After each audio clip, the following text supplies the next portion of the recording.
Hello everyone, my name is Cursed Valor, and in this video we're going to be talking about a theory I discovered when browsing Jujutsu Kaisen's Reddit subreddit, and just kind of the interesting theory that goes behind it. So I'll start reading it out and we'll see what you think. Sukuna, urame, and their techniques may be inspired by Buddhism's hell and its ruler.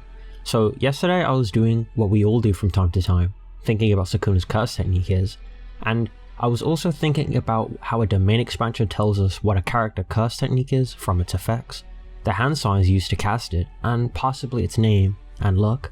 Like how Gojo's domain tells us Gojo manipulates the concept of infinity, Mahito automatically touches your soul and shapes it, Hikari's technique rewards him for gambling, while Higurama's punishes others for breaking the law.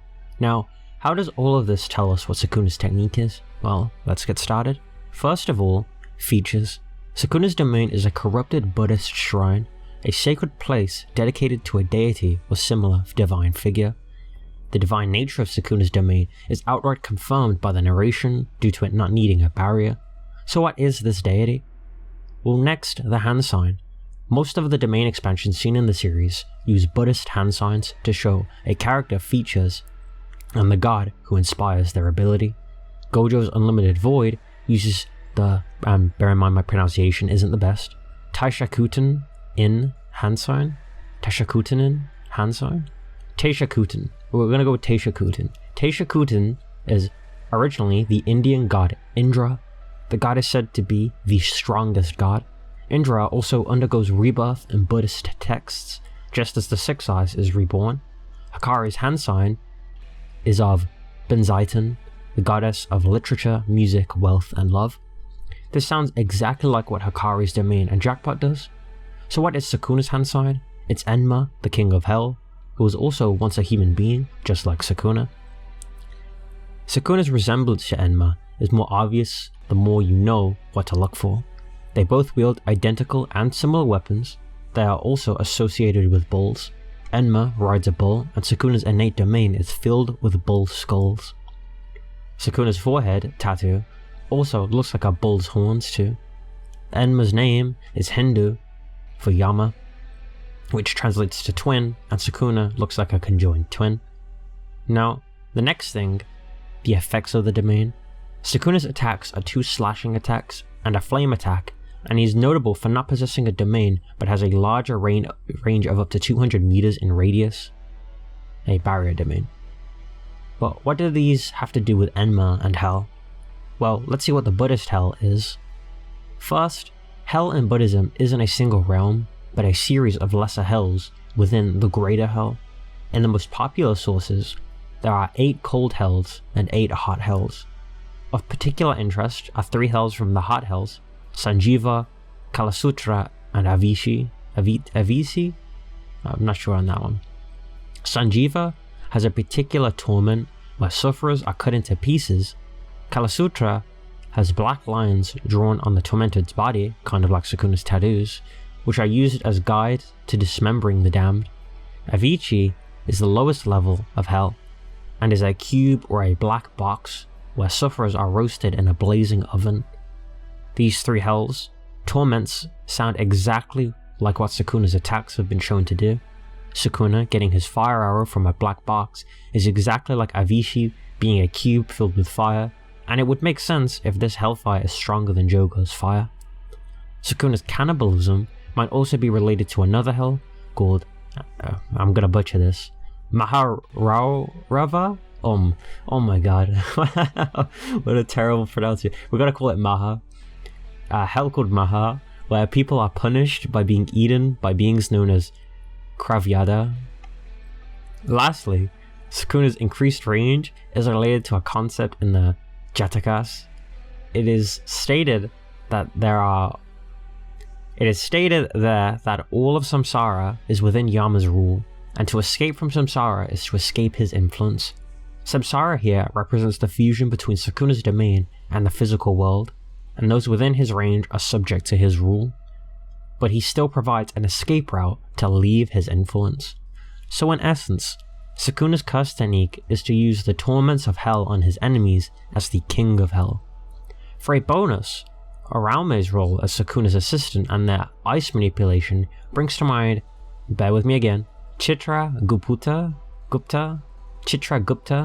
who is the assistant of Yama and the 8 cold hells. And something the original poster decided to add was, Yama in Hinduism is described as having 4 arms, protruding fangs, and a complexion of storm clouds with a wrathful expression.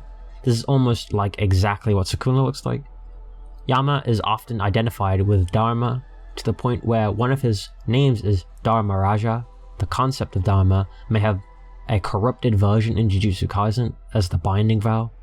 Not for nothing, Sukuna once said that the binding vows are the foundation of Jujutsu, and his binding vow in Chain and the domain without a barrier are most interesting in the story. Yama/Enma can be found in one of the oldest Japanese religious works called Nippongoku Genpo Zanaku Ryoki, a literary work compiled by a monk Kekai in 822. Both Sukuna and his mythological namesake also appeared in the Heian era. Sukuna's ability to talk to Jogo while the latter is in that white limbo space may be due to the fact that Sukuna's technique is manipulating the afterlife. Sukuna may predominantly prefer to bring hell on Earth, but he can also control other aspects, like the path taken to reach those locations. So that was the speculation, or at least this person's theory, on what Sukuna's future techniques, or his techniques are inspired by, which can give us some clues into what his future techniques might be and what he could possibly be using in the future. So if you are well versed in Hinduism and Buddhism and you look into these 8 hells, you may find new kind of insight onto what Sukuna's techniques may be.